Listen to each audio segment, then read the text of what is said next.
Thank you.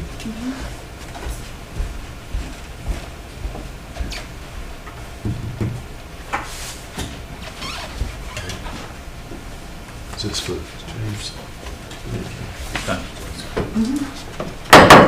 Okay, ladies and gentlemen, it's 6 p.m., so we'll call the meeting order for the Upson County Board of Commissioners for Tuesday, February 28th. If you would at this time, please rise for invocation. Pastor Bill is going to take care of business for us tonight, followed by our pledge. Heavenly Father, once again, we're so thankful that we can reach up to you, realizing, Lord, that each day that goes by, we seek your help. We need your help, and we just ask God this afternoon as this group comes together, Lord, that we come together realizing, Lord, that we seek your leadership. We seek your guidance, Lord. As leaders in our community, Lord, we realize, Lord, there's challenges that we must face. And there's things that come our way that are good, they're tough, they're hard. But God, I just pray that we'll continue to reach to you, realizing, Lord, that decisions must be made, Lord. Good, challenging, but God, we know decisions have to be made. And we just ask, God, that our community will continue to grow stronger together, that we'll continue to grow stronger in love, unity, Lord God. And I just pray, Lord, tonight, Lord, that we will continue to move forward as we reach up to you, knowing, God, that you will lead us. You'll guide us and direct us, Lord. And we seek your leadership, your guidance and direction, that we can continue to make our community, Lord, a better place for all our citizens to live together. We just ask this in the precious name of Jesus. Amen. Amen. Thank you, sir. Join me in the pledge. I pledge allegiance to the flag of the United States of America and to the republic for which it stands, one nation, under God, indivisible, with liberty and justice for all. All right.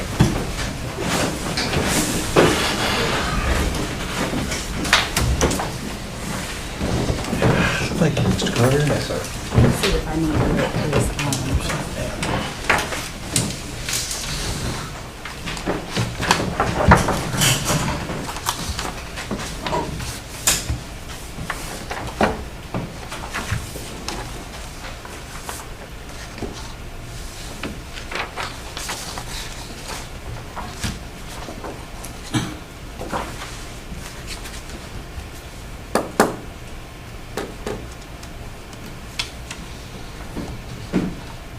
Wait on Jessica to get us to go over it. I don't think, I wanted to make sure you were waiting on me to get Okay. the All right. meeting. Okay. Moving on. Gentlemen, next on the agenda are public hearings. First, for tonight's business, we have the ordinance regarding county animal ordinance, Chapter 14, Code of Upson County. And I'm not going to read all this, but basically it is a comprehensive change to the animal ordinance for Upson County. Is that a good summary there, Mr. Courier? Yes, sir. All right. So at this time, I will entertain a motion to open the public hearing. So moved. Is there a second? All in favor? Public hearing is now open. I have no one signed up for any comments for tonight's public hearing on the animal ordinance. So that being the case, I'll entertain a motion to close the public hearing. So moved. Is there a second? Second. All in favor? Public hearing for the animal ordinance is now closed. All right, Mr. Courier, you want to? Now, Mr. Chairman, we can do this two ways. We can do the long summary that you see before you and do what's in black and red, or we can just go to the issues that we left at that workshop at the airport. So All right. what's your pleasure? You want to do the full summary or just hit the things that we need to talk about seriously? Well, I mean, this is not the first reading of the ordinance. The ordinance has been read once. Correct. We've workshopped it some more. It's been posted on our website, right? So I think for those interested, they've had ample opportunity to hear it and bring forth any questions or concerns. And I don't know what y'all really haven't had any. I know there was some concerns about the tethering. So why don't we just, if it pleases the board, we'll hit the highlights, the summaries, the changes since our work session. Very good. On page 3, you'll see reference to, and this is some comments from Commissioner Jones. He was concerned about the barking dog issue, and there was already some language in there. I just felt that, maybe we could beef it up a little bit so that you'll see, there's a length of time and a distance in there, so it's a little bit better defined.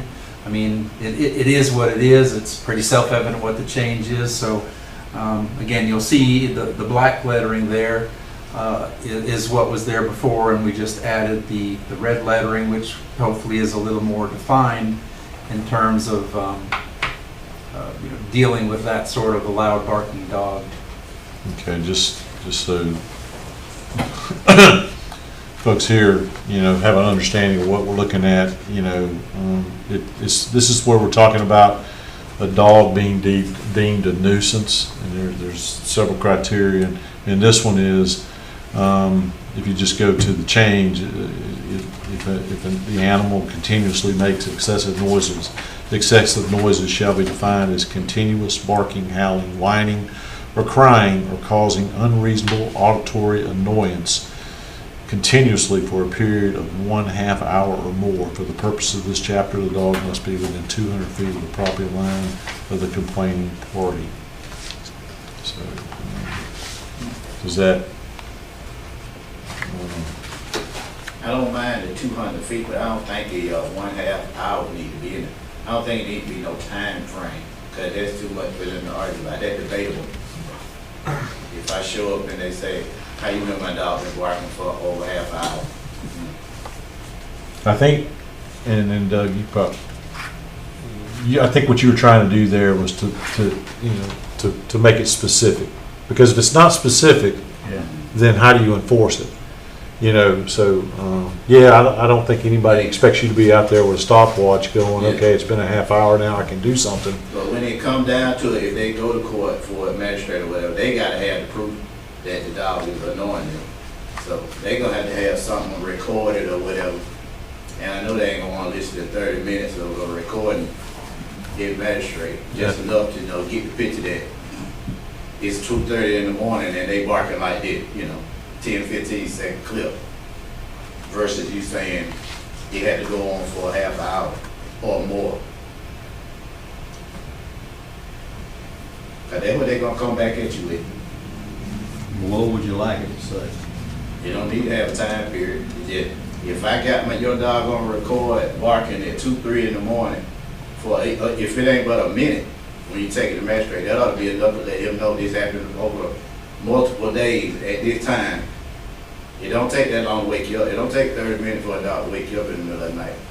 When 10, 15 of them howling at Yeah, but what do you do in that case where a ruckus comes up? I mean, my question is, what are you gonna do? Are you gonna I impound know the that dog? 30 We're I know gonna that fill up our 30 shelter? minutes- We're gonna that fire 30 the minutes gonna call gas a problem. chamber? I mean, Mr. Chairman, if I can add, just from a legal standpoint, I think what Mr. Curry has put in there, the language is necessary because you're gonna have instances where, and I understand what Adrian is saying too, that you're gonna have instances where it's a 2-minute situation. And the owner calms the dog down, or the dog's down, and it's done. So at that point, the nuisance is over. So it's been abated. This situation, as Mr. Courier's used 30 minutes, I mean, that's a sufficient amount of time that establishes the nuisance and gives the owner ample time to abate it. And if it's gone on that long, then it's a They don't have any control. right. It is a nuisance at that point. So as far as proving it in court, I'm you either can prove it or you can't, and it'll be up, as Adrian said, it's going to be up to the individuals out there that's making the complaint, to provide the evidence. Yeah. so, I got a question, Mr. Chairman. So language as is, we get a call, we go out. They say the dog's been barking for 30 minutes, an hour, 2 hours, however long. What do we do? We issue citation at that point?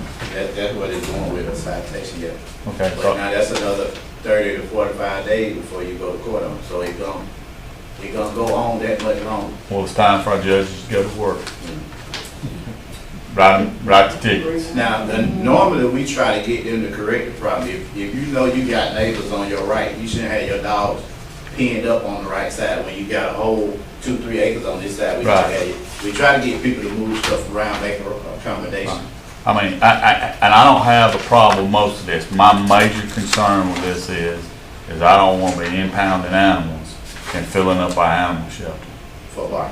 Because you and that group back there knows better than me that doesn't help us. We want to encourage people to do the right thing. Get in compliance. Right, and if write them a ticket for whatever that amount is, 50 times, I'd rather do that than impound a dog and have to destroy it. Yeah, that's all I have on that time frame, but I understand that. All right. That makes sense. Okay. Next is, section,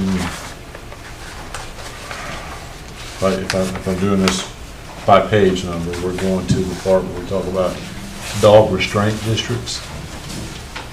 Yes, sir. That's page 12.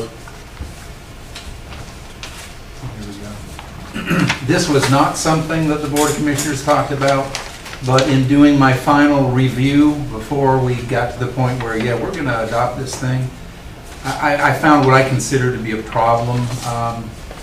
You know, if you look at the larger section, we pulled these sections, this ordinance together from a number of ordinances in central Georgia. I don't remember where this section came from, but it's heavy on votes by homeowners associations and subdivisions and them making a decision in there versus the language that you have above, which is pretty much the language you have now where you know, untethered dogs are not allowed in those particular categories there.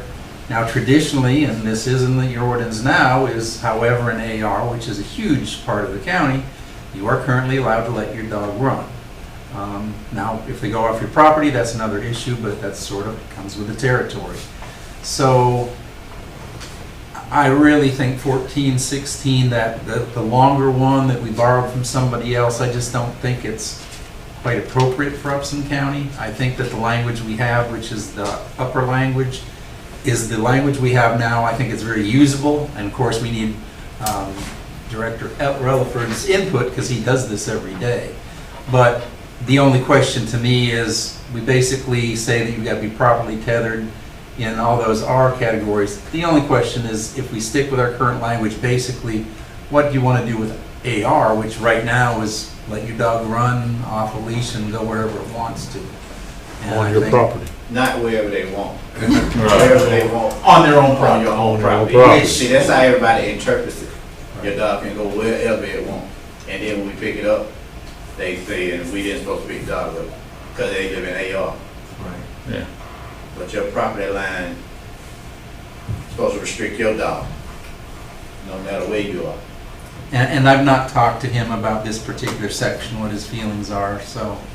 Well, yeah, that's fine, but that, we gotta push that home with the, what's the girl, Ashley, what does she do? Ashley Rager, Yeah. our new, Oh, you're talking about getting it out to the public? Yeah, we gotta get that out to Yeah. the public, the So- difference in AR, because everybody's thinking that same thing. If I live in AR zone, if I live in the country, my dog can do whatever. so you're They comfortable. are residential back to back all over the county. Yeah. I mean, I'm in AR across the streets. My dog runs across the road, it's in subdivision. So they gotta be same across the board pretty much. They don't have to be tethered in AR, but you gotta have the means of electric collar or some type of something to keep your dog on your property. Look, and we know that it happens every day, Happening right now. that an animal's going, they don't know property lines. So, but, you know, it's just when it becomes a problem, you know. So, Well, the simple answer, Mr. Chairman, is if you just want to put AR in the current language, that really short paragraph, and just say AR, and they've got to meet all the proper tethering, which, of course, you still have to discuss what proper tethering is. That's the next section, but I just don't feel that the larger new language is appropriate. It's funny you say that, because that's why I got a big question mark on it. I mean, somebody put a lot of work into that longer section when it basically, I think our intent is what's in that 3-sentence paragraph right there at the top. If you're in a high-density area, you know, you have a greater responsibility to control your animal. You don't have as much room for it to roam. So, you know, so in those areas, you probably need to take it to the next step. Stuff that you may not be practical in AR. So, what do y'all think? Because I'm good with 14.6, three lines of text. I like that too. And again, you know, we may not, you know, this may not be perfect when we roll it out, Yeah. but it's a step in the right direction. And if we have issues, we can come back and address it later. If there's something that Adrian or Mr. English in the magistrate court, you know, if there's some changes that we need to make to put some teeth to it, you know, or to make, you know, if there's any unintended consequences. Because when you have a document this size, there's probably some unintended consequence in here that we may have to come back and catch at a later date. So, I mean, I'm okay with just that short paragraph. Right, but I want to ask Adrian and I want to ask Heath, you know, if we don't put AR in there, you can still go get somebody's dog, right? Oh, yeah, nuisance is nuisance. At large nuisance, well, Whether it's AR or residential, if your dog is You know, nuisance. there's a incoming of smaller AR lots in this county. And so this man next door's dog, both of them live in AR, is going over here and getting in this man's trash. We still got a leg to stand on, even if we don't put AR in this. Yeah, because it's under Yeah, that fall under the nuisance part, it would fall there. So basically, that if you go with a shorter paragraph, that means status quo, we'll keep our language the way it is. I don't know if there is exactly like this, I'm not sure if AR is even mentioned, but I'll make sure it basically just stays the way it is. To include AR. That's not what I said. Oh, that's what you want. Your phone gonna be ringing. I imagine our phone's I gonna be think- ringing, Yeah. because this is a pretty good sized document. And when you you know, start enforcing this stuff, nobody's here to protest against it, I hope tonight, but, you know, well, I'm preaching to the choir, y'all know the drill, y'all know what's going on. You might change my mind when we talk about the next section, the tethering. You know, 80% of the county's AR. I mean, you know, somebody need to tether their dog if they own 15 acres of land out on Rest Haven Road or something like that. Not until it becomes a problem. If he So can't stay at let's home, talk about the next section, the tethering part.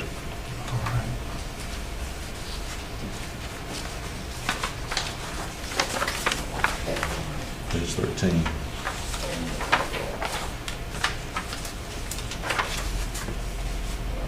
All right, so basically what we have here is the language, the language 1417 that's still in the black with some little scrivener's errors to make it more clear. That's the language that came from the Planning Commission. The red language, you'll recall at that workshop at the airport,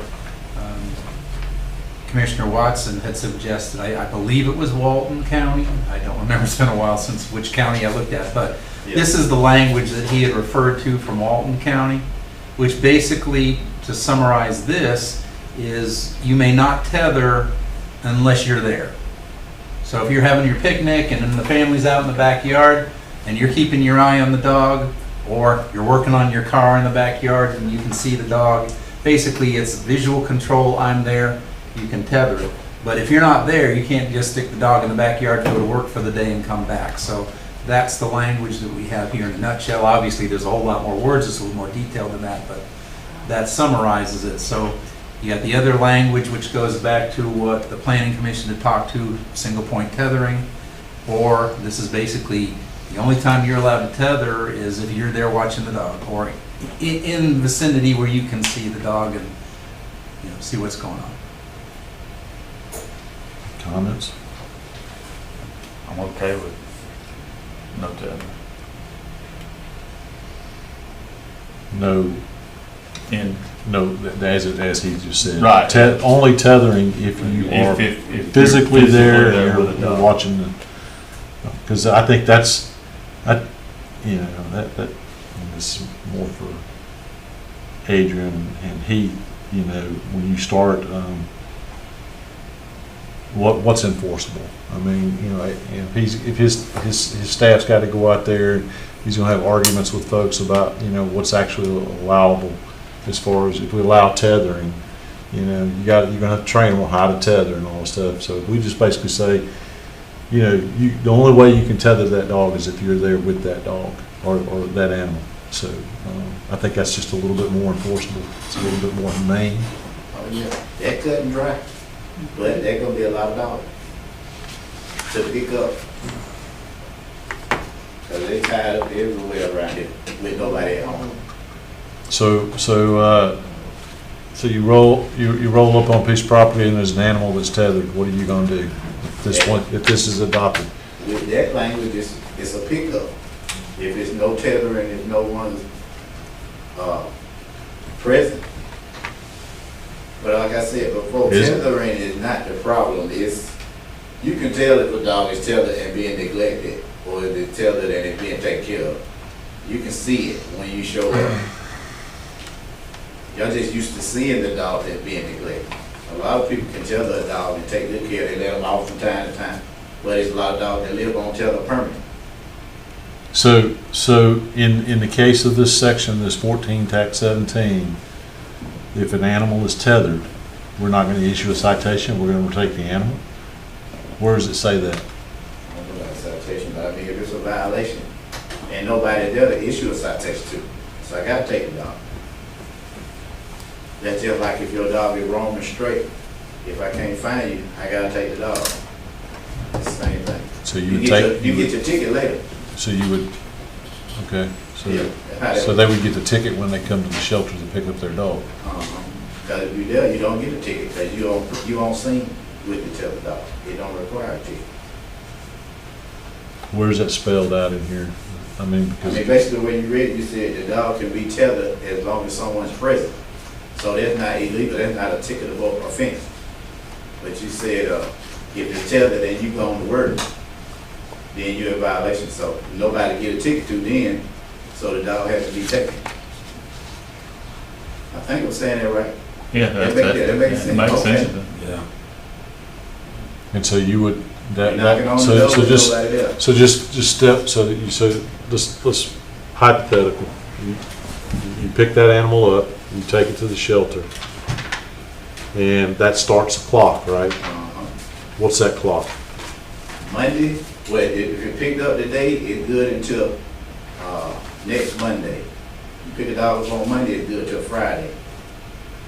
That's how it goes. Tuesday to Monday, Wednesday to Tuesday, to following Tuesday, Thursday to the following Wednesday. 'Cause we 7 skip- days. Yeah, we skip the You weekend. you include that day as one day, Uh-huh. and basically it's 7 days. Yeah. So you after pick up 7 on- days, if that owner hasn't showed up, Is the it going animal to is, the rescue or getting euthanized, or it can possibly be adopted? okay. And see, the turnaround gonna So- be different. We can't hold off because you picking up, that's a whole nother category of dogs you're gonna be picking up. Right.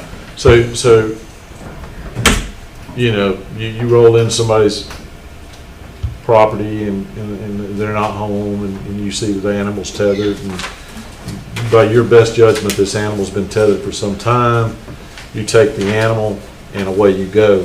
Are you gonna leave anything at that property to let them Yeah, know? we leave notice at every property. Or is it like a door hanger or is it? Door hanger, yeah. Okay. I'm just trying to make sure I understand how this is Just to going. give you some perspective on that, without that ordinance now, as of today, we already had 217 dogs come in the shelter since January 3rd. And that's, like I said before, I mean, I'm against tethering, but I don't do anything without to that. fill that shelter up out there. That's not, Yeah. that's not. And out of them 217, already this year, we done had to utilize 50 dogs and 15 cats. So that's without that ordinance. That's without picking up anything extra. That's just what we getting brought in since January 3rd. And this is getting off topic a little bit, but a lot of those are owner surrenders, right? No, the majority of them is stray dogs. Really? Oh, yeah. Those roaming dogs. Okay. If this trend continue at that current rate, we will need a much bigger shelter to. Well, yeah, I mean, I guess my question is this, I'd like to ask this, Doug, I mean, you know, so planning commission's worked on this, we've seen this, I see, I know volunteers back here, I see them on Facebook and all things, spend a lot of time there. Have we all got together at one time and talked about this? Because this is not I mean, this sounds cut and dry, easy, I mean, but any move we make has consequences. And the last thing we want to do is have unintended consequences. And yeah, I'd love to say that we got a great ordinance and it's in the paper and on the radio tomorrow, but that's not important. Important is we get it and we get it right. Can we set something up? I mean, I know we're deep into this, we're in our second reading, but I don't deal with this every day. Do you guys deal with this? Do you? So The tether, like I said, is not the problem. The dog owner, you can tell the difference in a tethered dog that's being mistreated Right. and the one that somebody cares about. Well, and Mr. Chairman, if I may, realistically, it sounds like the cruelty section of this actually covers Yeah, we'll cover your it, yeah. issue of tethering. So, and I'm just brainstorming here. You could actually take the tethering portion of it out and address the probably what 90% of the issues with cruelty. But, so my question for the attorney mind is, you know, cruelty may be somewhat subjective. Right. Tethering is cut and dry. The animal sitting there is tied to a tree, you know, and it can't even get to the water bowl because it's wrapped itself around the tree so many times, and you know, so that's then you why I got like that in there. It But makes see, it we cut and already dry. enforced that. We already know, we picked those up. We was already Yeah. picking those dogs up that's tangled and wrapped without it. So, and this is kind of, if y'all will indulge me and let me be a little unorthodox here, because we got people sitting in a room that spend hundreds and thousands of hours working for the community on this stuff. Y'all have seen this, right? Yes. Do you think, is this a step in the right direction? Well, I mean, like, he sees it even more, because he goes on the scene, so, but there's so many of them don't even have access to water at all. I mean, so many owners are not even putting water out there. When they do, you have got an empty bowl, there's just, and someone's chaining them with choke chains, which you can hang them. There's just so many things. To me, I don't know why they even have an animal if they have to do them like that. When a chain animal comes to the shelter, you can take, because he's wild, you They can't pull leave him on the on the leash. We try to teach them to, Yeah. walk on the lead, and they're just about involved. They just about shut They'll pull themselves. you down. Cruelty is cruelty in any form, and it breaks our hearts. But how It to write really it, I does. don't know. But Yeah, that, but I know that's tough. y'all haven't seen anything in here that we're about to do that raises any alarms with you? I wouldn't want to see a universal leash, banning of leashing, sort of like Mr. Elling. I don't want to see anything that's going to result in hundreds more animals coming out there, when a lot of them are being taken care of, well fed. And it's like Corey I said, wanna you see can more. tell. He can take. If they're tethered and in good shape, he can tell it. But if they've been abused, it's right He's there. emaciated too, you know, some of them probably go days without even eating. Sometimes they'll have a I mean, injury sick. around their neck, Right. where the embedded, the leash is embedded on Is the it- neck, that kind of thing is, that's the kind of thing Corey says is easy to spot. Well, so what I'm hearing, I think I'm hearing you say is that maybe we need to back off the tethering some and leave it to cruelty.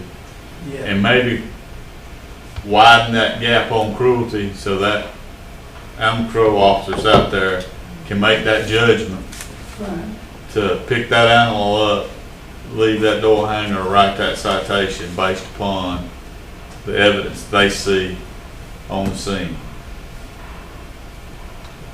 I think that would be good, because that way we'll have to take dogs. You know, last thing, I mean, look, there are people that tether dogs, and in my life I've owned animals that I've tethered. I don't own any animals I tether now. But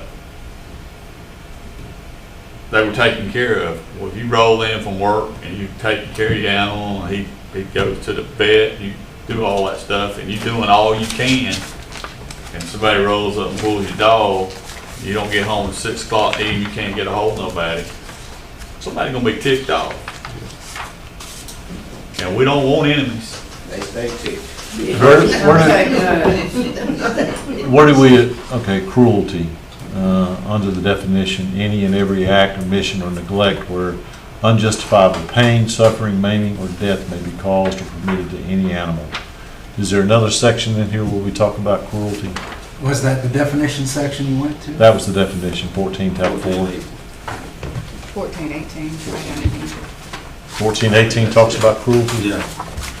Yeah, that's the one right under the last page. Okay, there it is, yeah. So, All mine too. so if I hear you right, Commissioner Shelton, you're proposing that we just eliminate 14, 17 altogether and just, Well, that's what I'm hearing from the people that's doing it. And like I said, I don't want to do anything tonight or any night that's gonna cause more animals to come into our shelter. And if you banned tethering altogether, you would have a mass of owner surrenders Right, off right. the bat, because they are people that won't be able to be home. They won't be able to have the dog, and so they'll just turn it in, be hundreds of. Right. And that goes back to those unintended consequences. You get to thinking about this, but you don't think about the results of what happens. And that's very good comment. all right? So you're proposing strike 14, 17 in its entirety and just let 14, 18 roll. All right, is there anything else?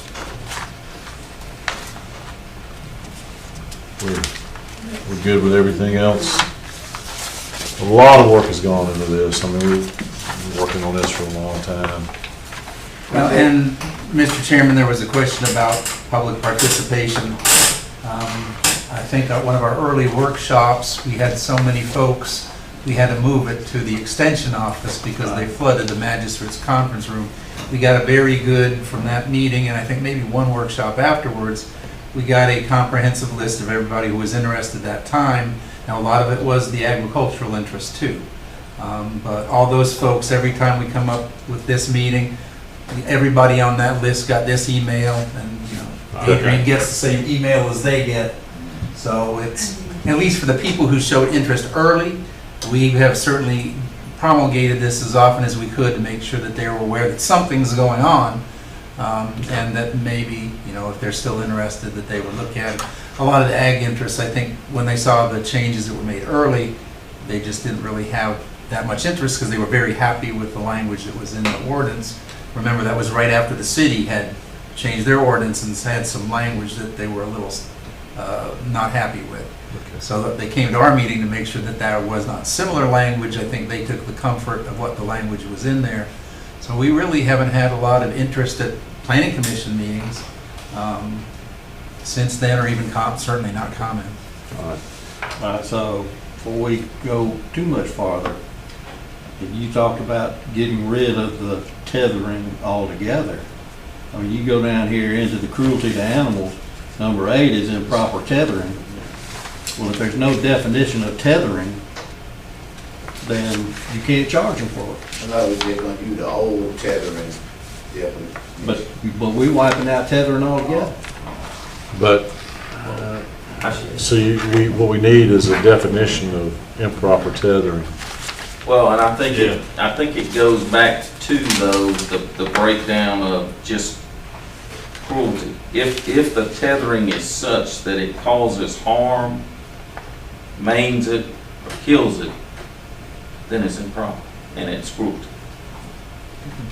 But that's part of that same section. But it does Right, I know not it's number So if we define. just strike that one sentence, that one line, under, Yeah, I mean, technically, you can completely omit tethering just and say, be covered with cruelty. okay, so we just strike Or put tethering. Paragraph refer to B, that subsection. item 8. You see that, Doug? Paragraph B, item 8, which is improper tethering, because you don't have a definition for improper tethering, so we take it out and we just apply the definition of cruelty to it. All right, so what page are you on? On page 14, paragraph at It's, the top. Section 14-18, cruelty to animals, B8. Let's just strike tethering. Improper And then tethering, we gotcha. strike that. in its entirety. Okay. Well, I think we've kind of covered everything, at least that's the changes. I mean, we've covered it at least once, if not multiple times. So,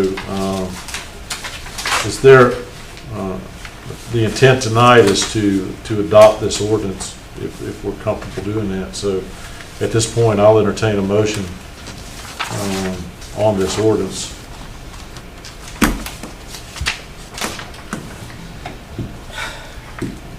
I'll go with you.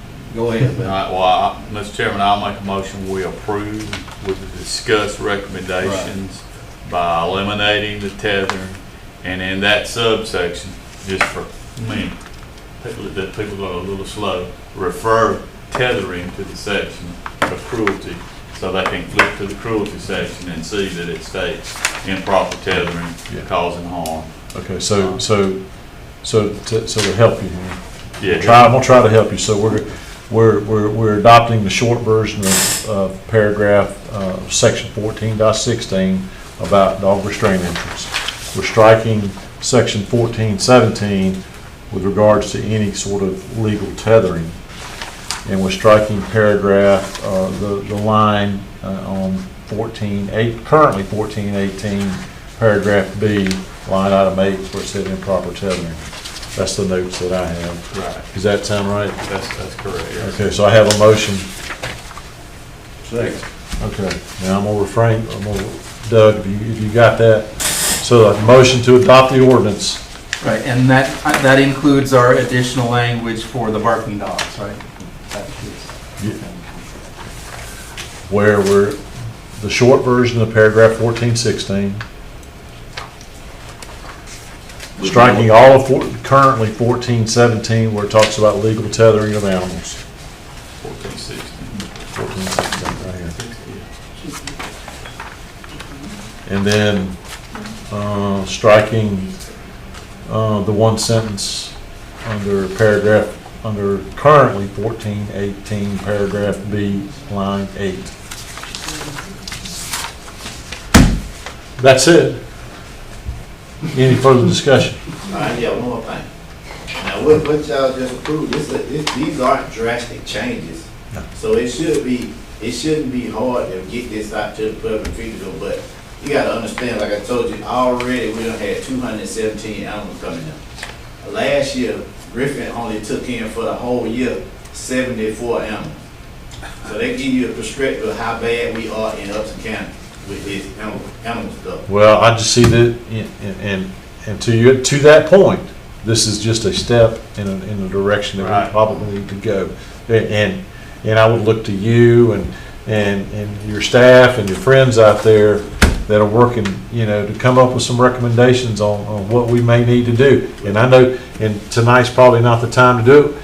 Probably, invite you to, we might all have a dedicated session to go out there and talk about, because you could talk all night long about responsible pet ownership and things that we need to do. Are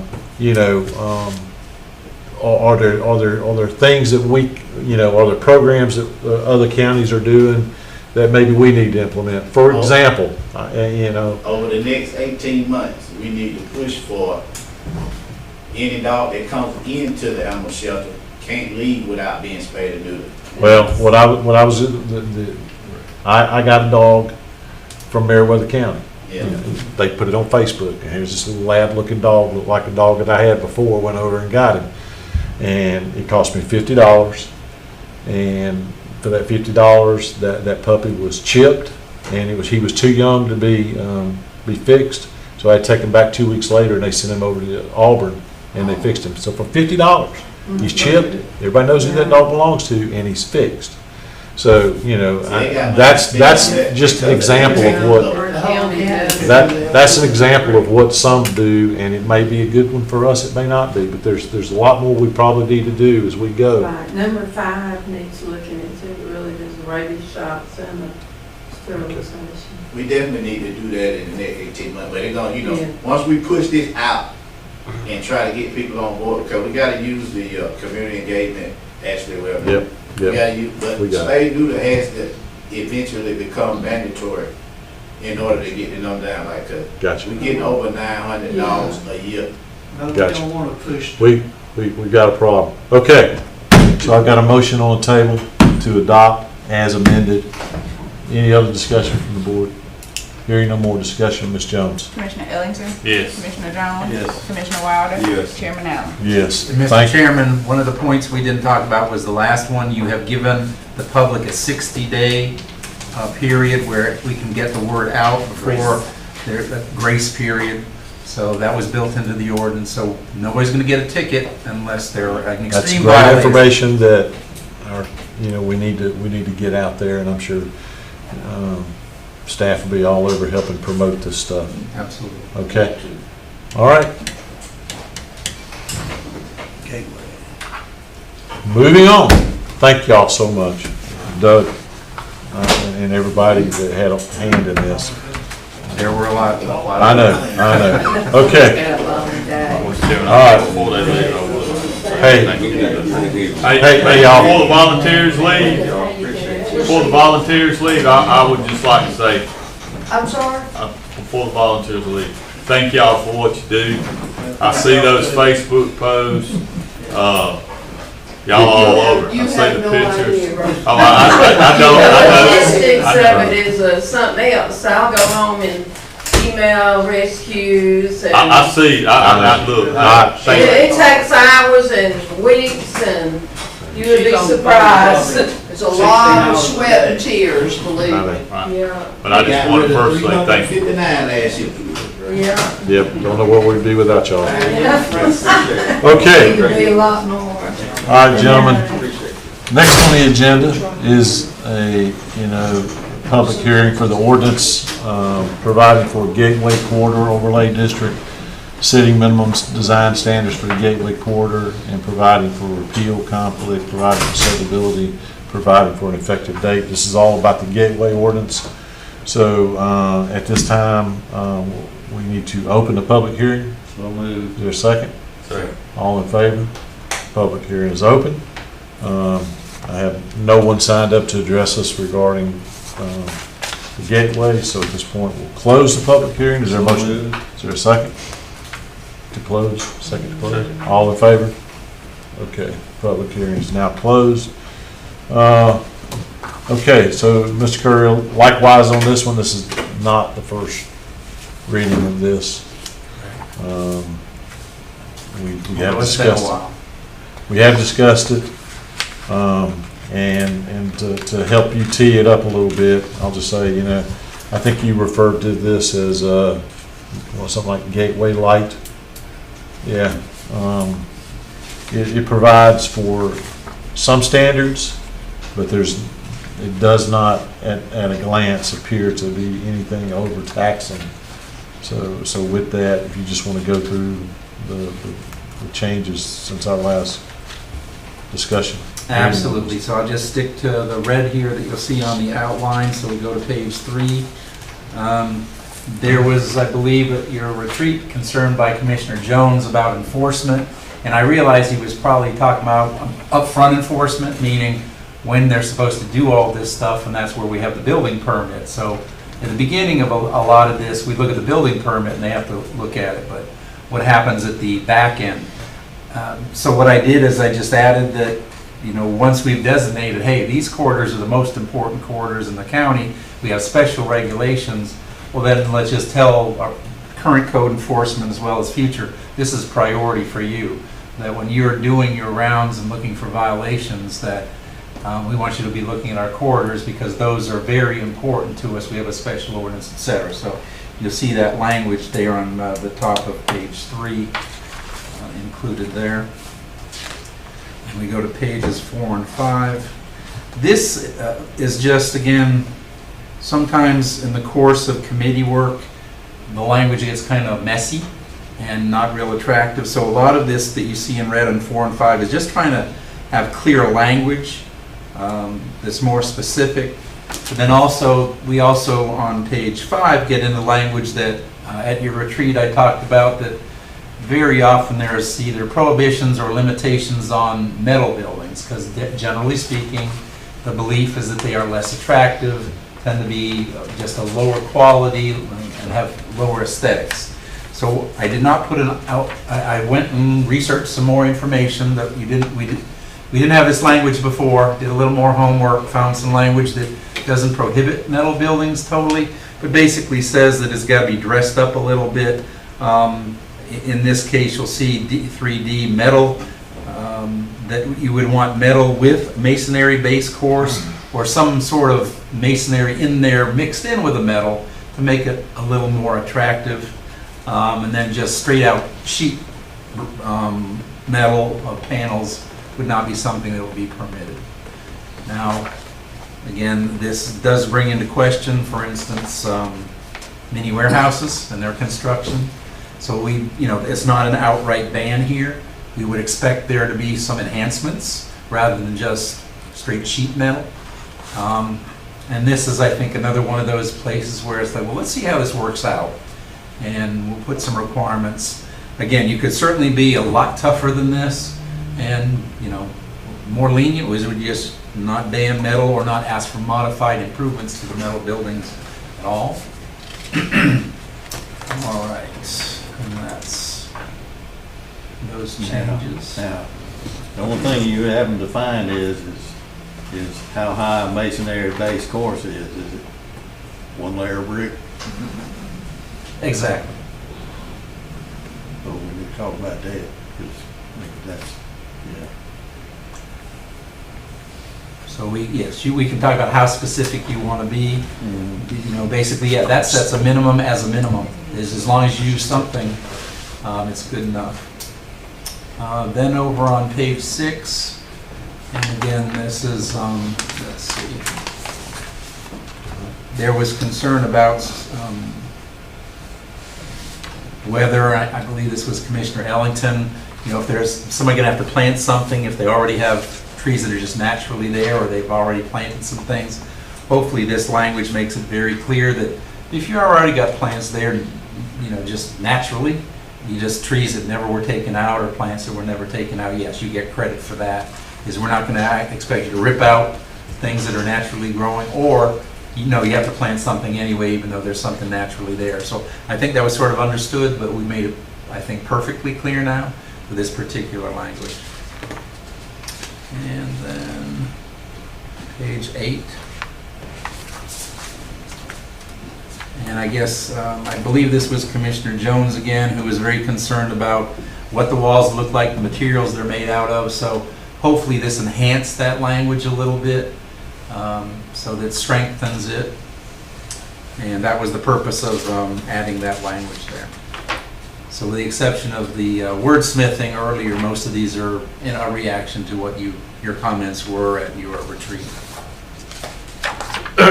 Okay. So gentlemen, you have the, At the end of it, That, yeah, those are Yeah. all, the red letter stuff, that's it. thank you. Fence is in the wall. the what?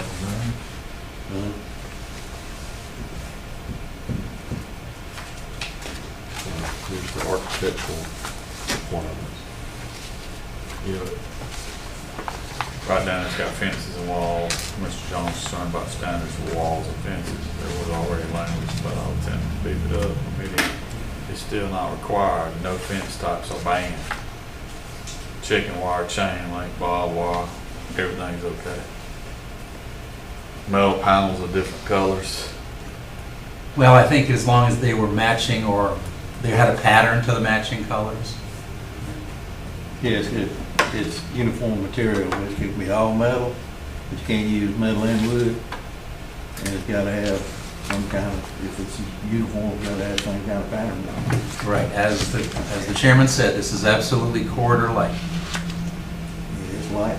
You could get, well, I mean, there's a whole spectrum of how restrictive you could get. As for the, backing up to,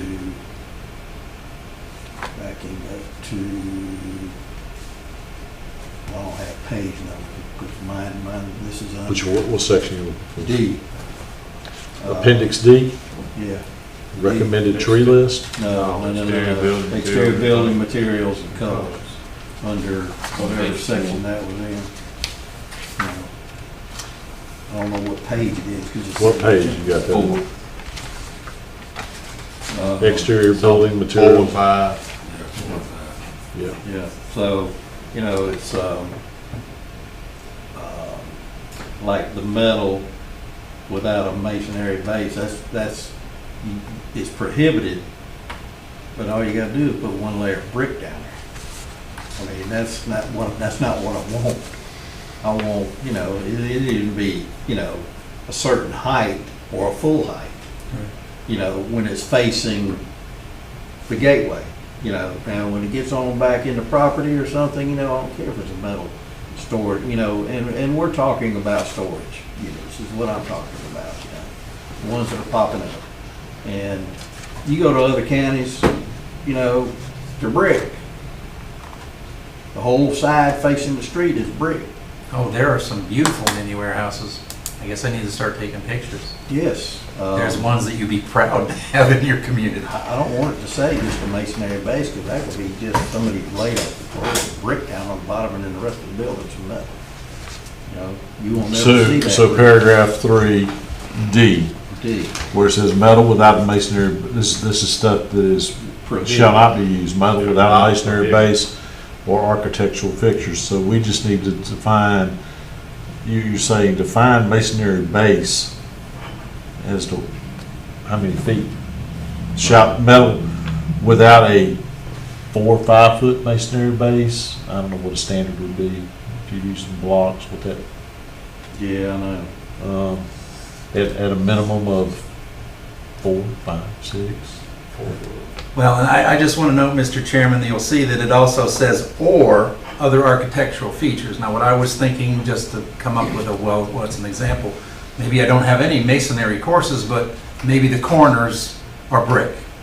So the metal is joined into brick corners, and then there's no base at all, Well, but it's just masonry corners. Okay, so we're going down a rabbit hole. We're talking mainly about storage units. Storage units, they are only permitted by, we have to put by special exception. Correct. And so we can't control that through conditional.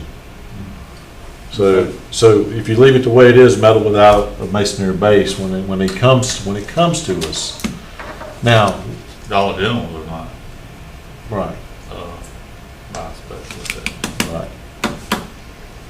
So if it's storage units, they got to come to us, and then we can deal with it there. But if anything other than that, if it fits the zoning, it's allowed to happen without coming to us with no design standards other than this if it's in the gateway. I'm thinking, I just don't, you know, I wanna get away from putting up ugly buildings.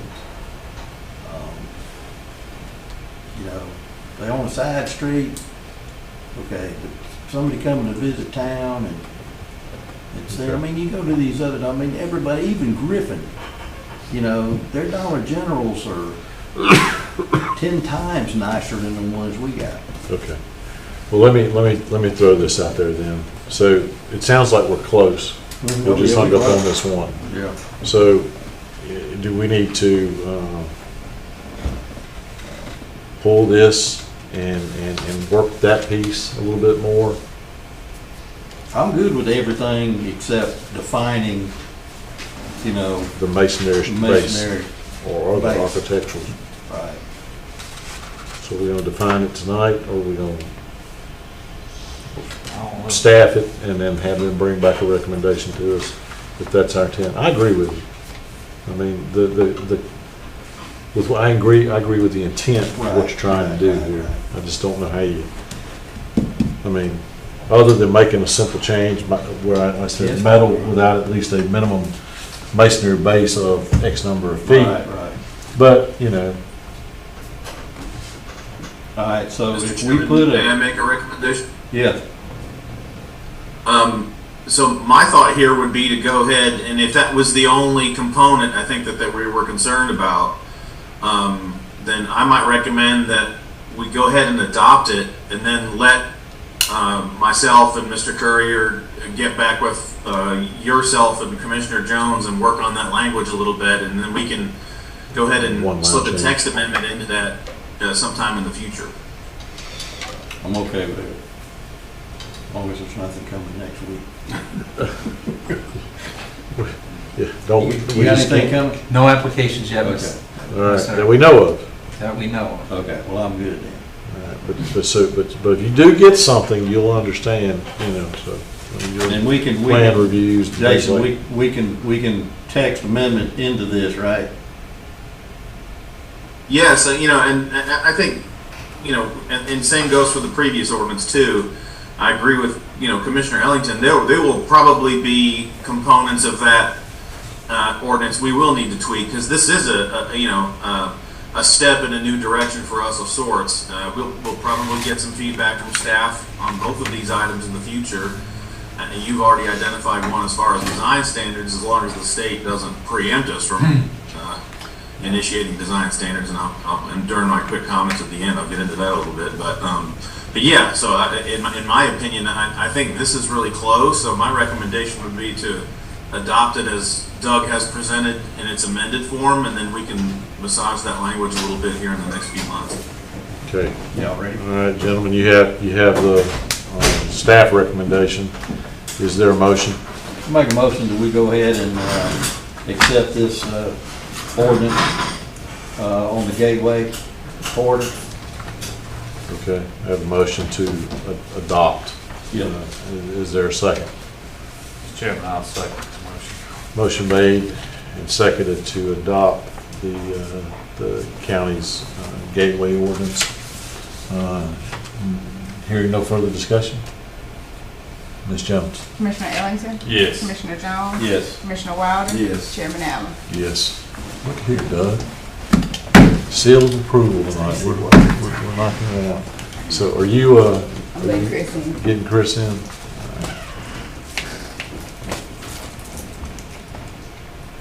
Good work, planning commission, and you and everybody else that got involved in it, because it's been needing this since the beginning of time. It's a start. Okay, we got other business, and we're waiting on EMC engineering to dial in. Next on the agenda, gentlemen, are public comments. We do have public comment tonight. Chris Well- is in. Okay, Chris, okay. Yeah, but we're not there yet. So Chris, hang in there with us. We'll get to you in just a second. Public comments. When I call your name, if you would, please come up here, stand right here. And you have 5 minutes to address the board through the chair. So if you would, Mr. Character. Your name and your address for the record in 5 minutes.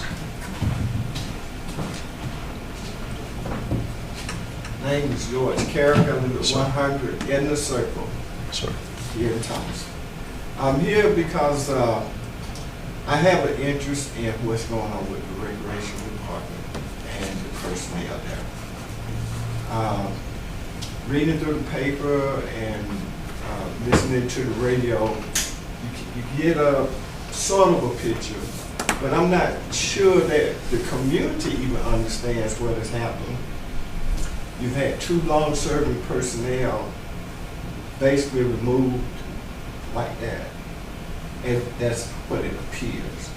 I don't know the inner workings, I don't know who did what, but I do know that's what it appears to me to be too fast. There was no room for the people to challenge. You either did it, if you did, well, you did it, because that's what it says, you did it, regardless of what you say. So you either quit or we fire you. And that's not working personnel-wise. When you got people long-serving, good people do bad things. We all know that. But I think that the commissioners should go back and look at this thing and make sure that whoever did the firing, at least these people didn't, it wasn't a one-off. This is something, to make somebody resign from an 18-year job, just like that, it's got to be a lot more burden of proof. And the burden of proof lies with you guys. And so I think that if we're going to tear 2 successful programs, I know that I've heard about, I don't go to the senior service, but I know a lot of people that do know that. I don't go to the civic center, but I know my grandchildren and great-grandchildren, they go over there and they enjoy it. So you basically tainted 2 people, and I just hope it's not a one-off. It's not a rush to judgment, and that these people have due course in all of this firing and offering to resign. That at least they have recourse other than the legal system.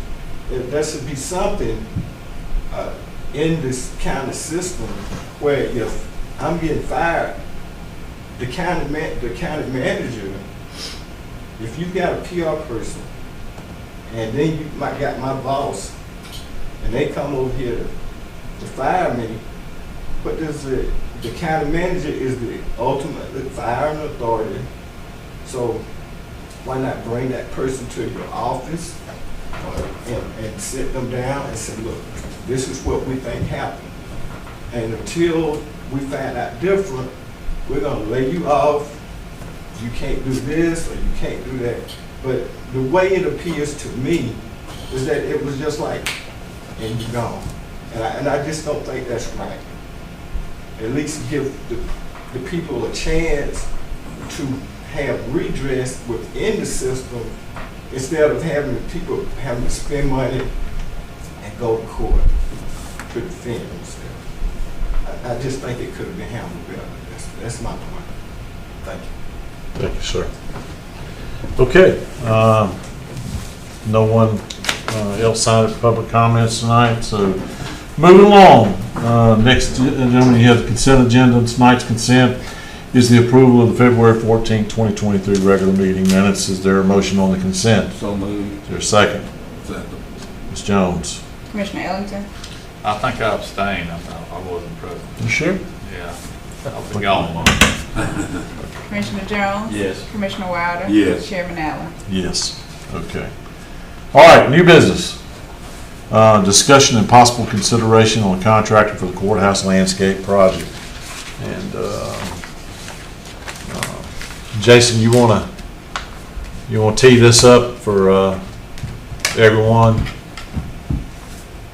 Sure, Mr. Chairman, I'd be glad to. So as the board was aware, this was one of the projects that we postponed until we got to early springtime. We actually had this ready to put out on the street probably late last year. We postponed it till this year. We got a lot of participation, and Chris will go over the specifics of that, but we are prepared to make a recommendation on the procurement and to, in your packet, you'll also see the basic language for the contract. So we are ready to make a recommendation and move forward on this. Again, the level of participation was very good. I think what you'll hear from Chris is that we did have a couple of technicalities with some of the submissions, but he'll go over those in detail. And in the end, we're going to recommend to you what we would consider the lowest, most responsive bid. But all in all, it was an excellent process. It was, I actually really enjoyed the pre-bid. We got to meet several contractors in our area, so I think you'll be pleased with the recommendation, and we can move forward on essentially the last part of our historic restoration, as I think we're starting to call it now. So with that, if it pleases the chair, I would let our engineer just go over the process a little bit, and then I believe Mr. Salter's in the audience. He and I can take any questions that you have. Sure. Hey, Chris. Hey, good evening. I hope you guys are doing well. We are. We're good. All right. So as the county manager stated, we had excellent interest in this project. We held a mandatory pre-bid that 12 contractors attended. As he stated, we toured the site, met a lot of folks that hopefully we'll be able to see again in the county bidding on our work. We had a public bid opening February the 15th at 2 p.m. We received, in our opinion, 4 responsive bids that included bids that acknowledged the 2 addendums and submitted the required bid bond.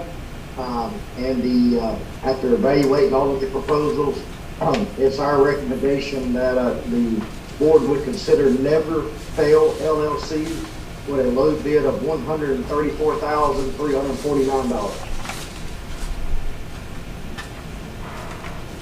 Okay. Sure, I got a question, if you don't mind me asking. Sure. Chris, this Commissioner Ellens, I was just curious, where is this company located? They're actually in Phoenix City, Alabama. Okay. Anything else? That's it, that's all I got. Anybody else have any questions for EMC?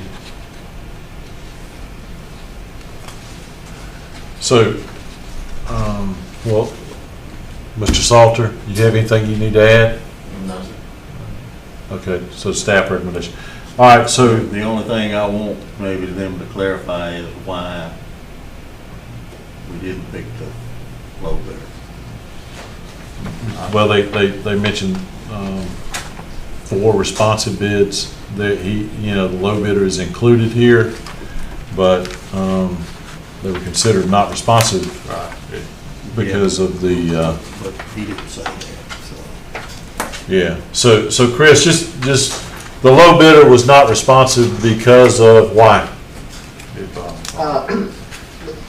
That particular bidder was late for the pre-bid about, I think it was almost 5 or 10 minutes later. That created some confusion and some technicality issues. When the mandatory pre-bid was at 2 p.m., by procurement standards, the door shut. Now, obviously, there could have been some conversation about that. So, but the main concern was this particular bidder did not submit the required 5% bid bond. Okay. That satisfies. I just wanted that. Okay, and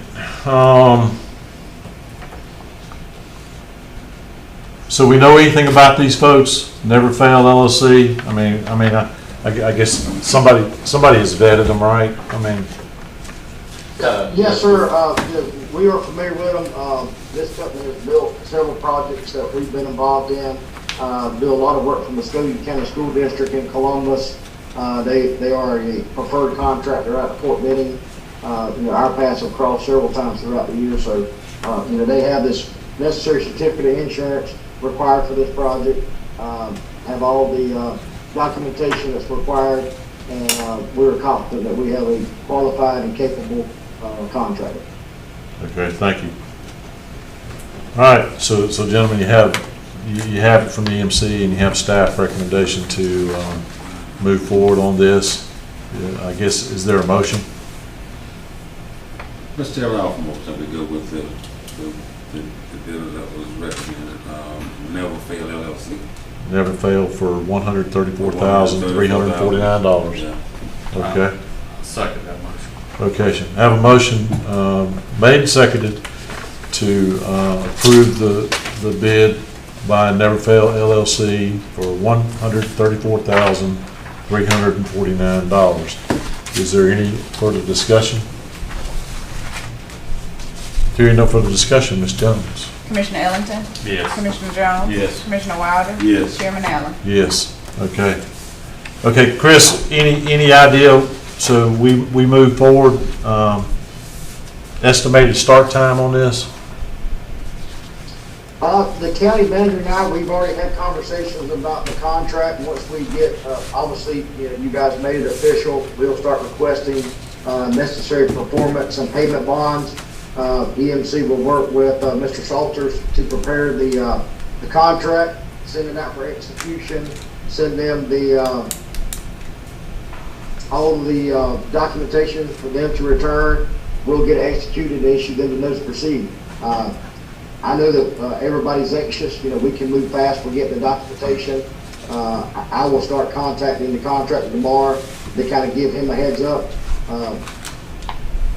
My druthers will be, no more than 7 or 10 days. We're mobilizing on site. That'd be great. You guys can react that fast. And, for staff, I mean, Jason, and, we, as much as we've talked about this and had all this conversation about it, and we've worked this thing, put it out for, there's still people that aren't gonna know what's going on. So the work that we've got to do between now and the next 2-3 weeks is get the word out that, hey, this is what's going on down at the courthouse. This is we've got a landscape design that we've talked about for a long time, and we're going to make it happen. And so there's going to be a lot of activity down there. So people should be excited about this. So we'll do our best to get the word out to everybody. Mr. Chairman, along with our community outreach efforts, we will work closely with the staff over there and try to be as cooperative as we can. I know there's a busy court schedule, so we will go through the same process that we did when we were working on the cupola and clock project. So I thought it went pretty well once we got under construction over there. So we've got one project under our belt. So I would assume that we'll be able to do this one better than we did last time. Sounds good. Anybody else have any comments about that? Okay. All right, moving along. Next item on the agenda, comments. Jason. Mr. Chairman, number one, it's really great to see Commissioner Ellington. So I'm glad to see you up and about, and I'm excited that you're at the meeting tonight. I didn't realize you were going to be there, so that was a nice surprise. So welcome back, and glad to have you with us again. The other thing I just wanted to quickly mention, and the gateway ordinance was timely. There's a couple of pieces of legislation that we probably want to keep our eye on, and it's the same old, having to do with design standards. So there's two House bills that are recently introduced, House Bill 514 and 517. And 517 is essentially preempts local governments from regulating 1 or 2 family dwellings with design elements or standards unless they're in a historic district. Building design elements including exterior materials, roof styles, roof pitches, as has been the topic of discussion for us in the last few years, locations of windows and doors, number of rooms, and square footage, minimum square footage and lot size minimums. So That's a lot in one piece of legislation. So again, that's 517, and it really all of the work we've done and will continue to do as we work through our comp plan process. A lot of it could be for naught if that effort is successful. So that's something we need to keep our eye on, along with House Bill 189, which I know the chairman had sent me an update on that. I've been following that closely. That's been House Bill 189 is the truck weights bill, essentially, as we call it. That's been amended in the last few days, down to a 5% variance over the current weight, and then the only allowances for that variance are agricultural or farm products. Well, for Upson County, that's aside from concrete trucks, that's really the majority of the activity as far as trucking in our community. So just about everything would be allowable in Upson County under that variance. So staff's working with our association on that one as well.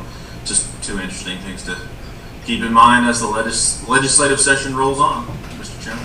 And with that, if you have any questions, I don't have any further comments. Any questions, Jason? Okay. Mr. English? I don't have anything, Mr. Chairman. Thank you. Jessica? I don't have anything. Mr. Ellington, welcome back. Got anything for us tonight? No, so I'm just glad to be here. Me too. Mr. Jones?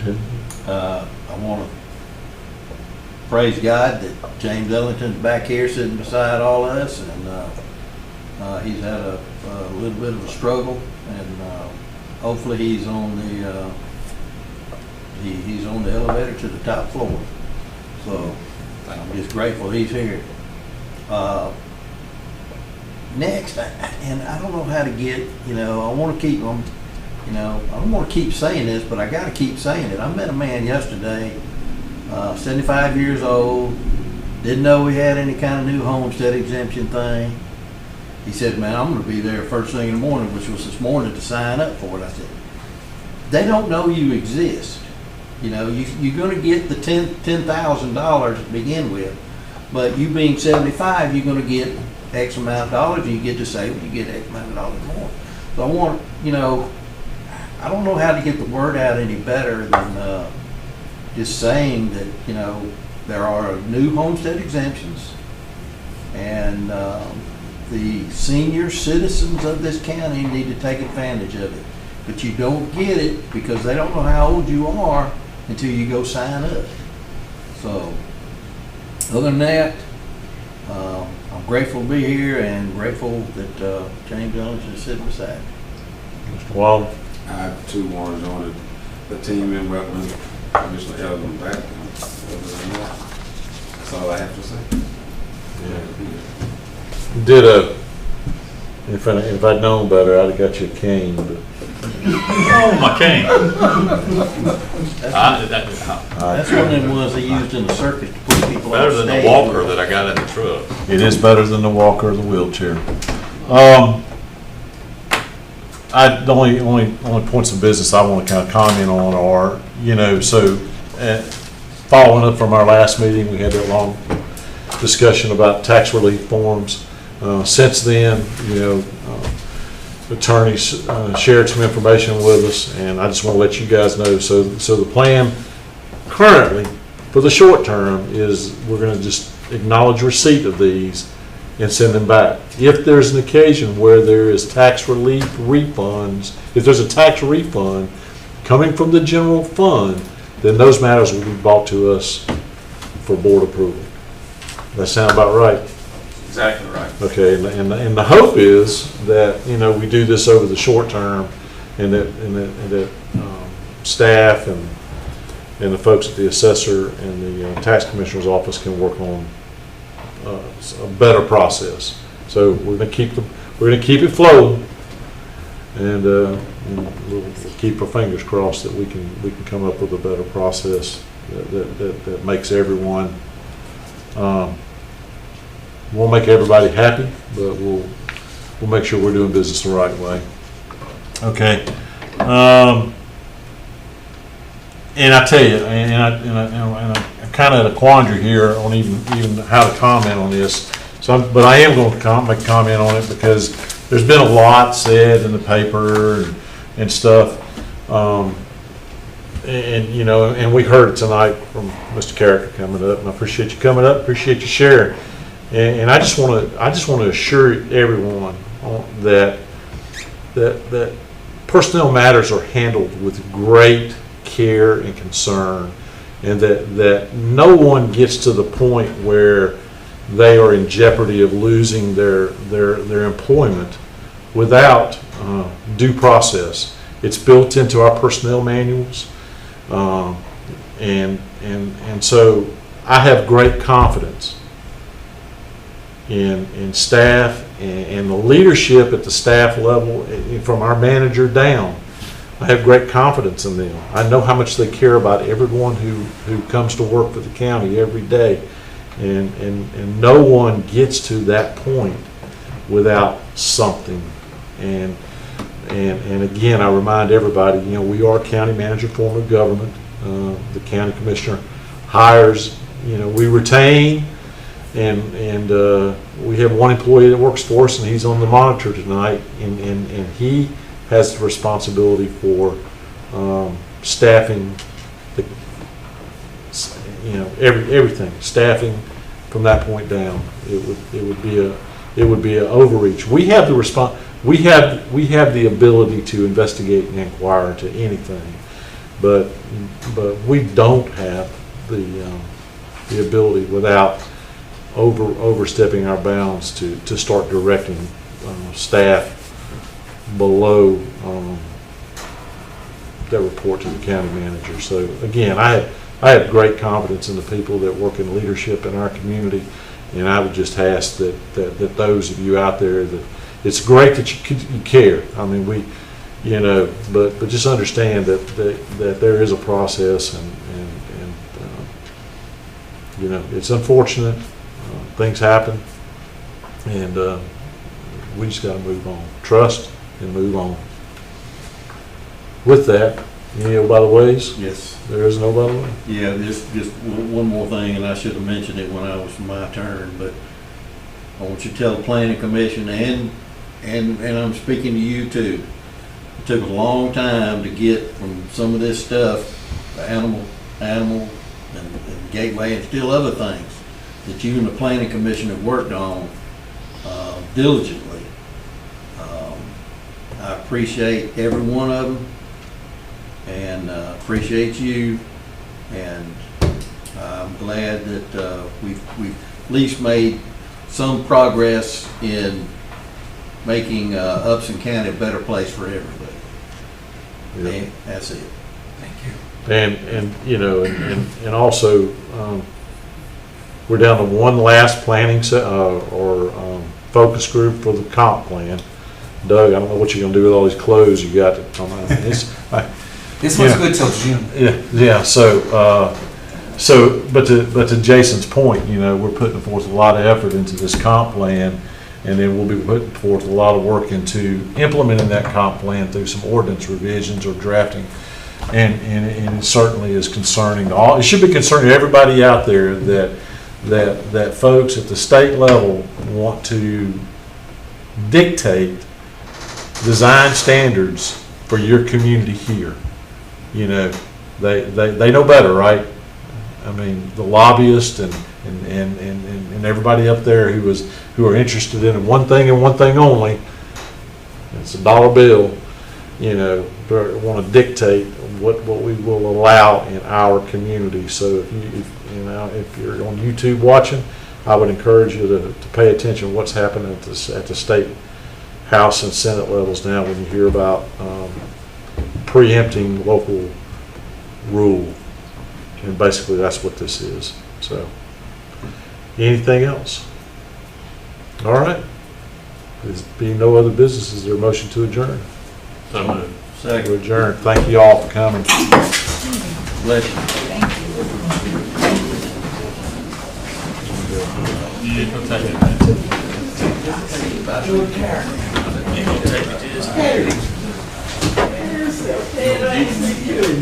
Since 8th grade, 1971. How are you? Yes.